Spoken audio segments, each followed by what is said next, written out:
तर good morning मित्रांनो, आज मॉर्निंगलाच आपण निघालो होतो ट्रिपला. पहाटे 3 वाजताच उठून आपण 3 दिवसासाठी चाललो होतो नाशिकच्या ट्रिपला. प्रथमला सोबत घेतलं आणि प्रवास करत करत नाशिकमध्ये तर 8:30लाच आम्ही झालो टच.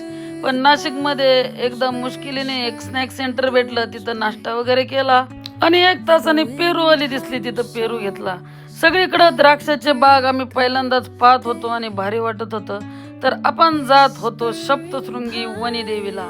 तिकडे जाताना मित्रांनो एवढं भारी क्लायमेट आहे की असं वाटत होतं आपण महाबळेश्वर किंवा भीमाशंकरला आलोय.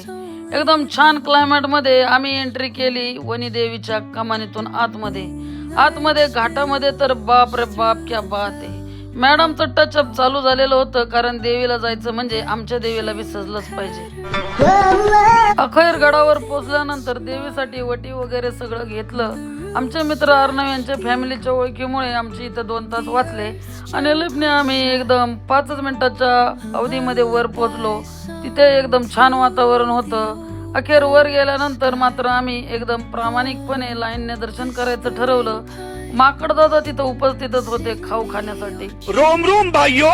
रविवार असल्यामुळे खूप गर्दी होती. गर्दीतल्या दर्शनाचाही अनुभव खूप वेगळा असतो. पण लाईनीने दर्शन घेताना प्रत्येक वळणावर आम्हाला देवीचं जे रूप दिसत होतं त्यातून मन एकदम भरून जात होतं.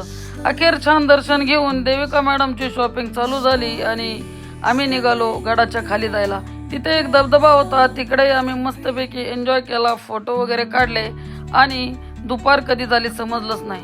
भरपूर भूक लागल्यामुळे हॉटेलमध्ये मस्तपैकी गावरान भरीत आणि राईस वगैरे मागवला आणि दणकवला. तिकडचं सगळं उरकून आम्ही थेट नाशिक गाठलं आणि त्र्यंबकेश्वर रोडला आमच्या मित्राच्या फार्म हाऊसला जायचं ठरवलं. हे फार्म हाऊस जे आहे त्याचं नाव आहे उमंग होमस्टे अँड फार्म.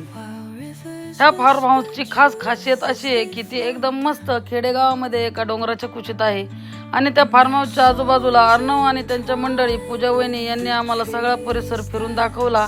तिकडं मोर वगैरे त्यांनी लावलेली आंब्याची झाडं वगैरे पाहून भारी वाटलं. रोजच्या कामाच्या गिनगिनीतून अशा शांत थंड हवेच्या ठिकाणी राहायला एवढं भारी वाटतं ना मित्रांनो. फार्म हाऊस एकदम सेफ होतं.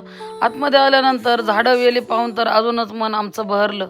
एंट्री केल्यानंतर समजलं की शिवाजी महाराजांच्या काळातील दरवाजे वगैरे अशी थीम त्यांनी केली होती आणि ते एकदम भारी वाटत होतं. अर्णव आणि पूजा वहिनी यांची ना आमची ओळख 8-10 वर्षापूर्वीची आहे. आमच्या प्रत्येक ट्रिपमध्ये ते आमच्या बरोबरच असतात, एक ट्रिप पार्टनर म्हणून. रूम किचन्स वगैरे एकदम टकाटक होतं. 3-4 प्रकारच्या रूम असल्यामुळे तिथले बाथरूम्सही एकदम छान ओपन व बाथटब टाईप होते. तर मित्रांनो, अशा निसर्गरम्य वातावरणामध्ये